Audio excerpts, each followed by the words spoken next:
Hello, my name is Braden, and I am a great man.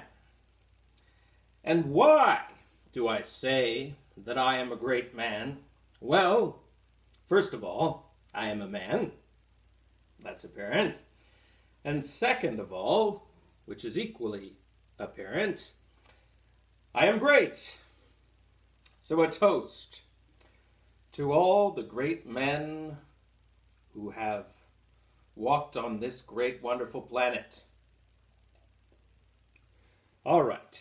I'm just kidding around, of course, guys. But today, I would like to discuss with you the great man theory. So, first of all, some background information on the theory. The great man theory originated in the 1840s, and it was originally accredited to Thomas Carlyle. It also continued to be popular throughout the 18th and 19th centuries, and it influenced other thinkers such as Kierkegaard, Spengler, Weber, and Bloy.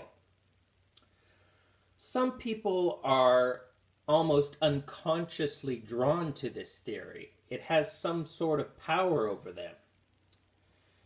And why not? I mean, we all want to follow great men. We are captivated by them.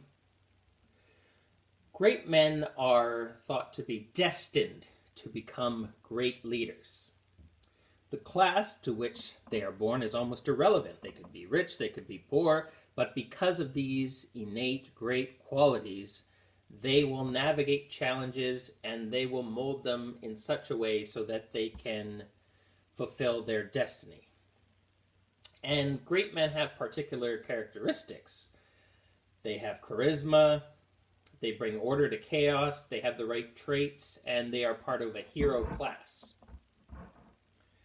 There are different types of heroes. There are the prophet, divinity, poets, king, man of letters, priest.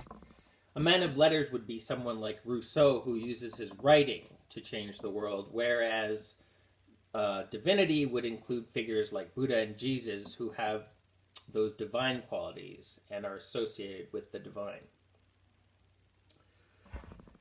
However, this theory makes certain presuppositions about human nature. One, it supposes that men are born great. This seems to imply that if a person is not born great, they have no chance of becoming great through sustained effort, through study, through discipline. The second assumption is that only men are born great. So it seems to suppose that men are greater than women. It supposes that women do not have the possibility of becoming great. Another assumption is that leadership is something largely internal. You are born with it, but that makes it hard to objectively analyze and study this thing we call leadership because it is so subjective and internal. And now we can discuss the pros and the cons of this theory.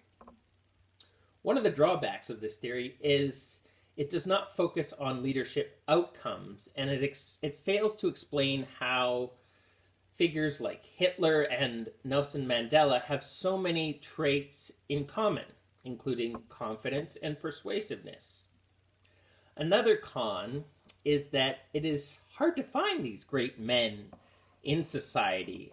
For example, if we work in an educational institution and we want to find great teachers, where do we find these great men? We can't just knock on Obama's door and be like, "Hi, you seem like a great man. Could you please come and give a lecture at my school?" Or maybe we could take some of your DNA, we could clone you, and we could make some of these great men. It doesn't really work like that. So it seems a little bit impractical, this theory.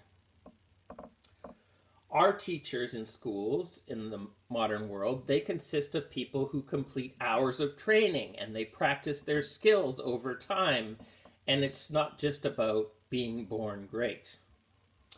However, one of the positive aspects of this theory is that figures such as Jesus or Socrates, they do captivate their followers, and people are more likely to be drawn to them, as we've discussed. People almost unconsciously are drawn to them, and that will make them more likely to listen to these leaders and follow these leaders. Another benefit of this theory is it suggests that leaders have self-efficacy. Academic researchers have noted that important ingredients required to improve classroom performance include things like confidence and self-efficacy.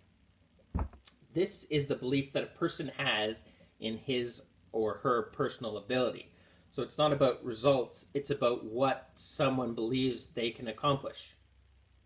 Belief is largely an internal state, and we have mentioned that this great man theory is largely focused on the internal world, on the subjective world.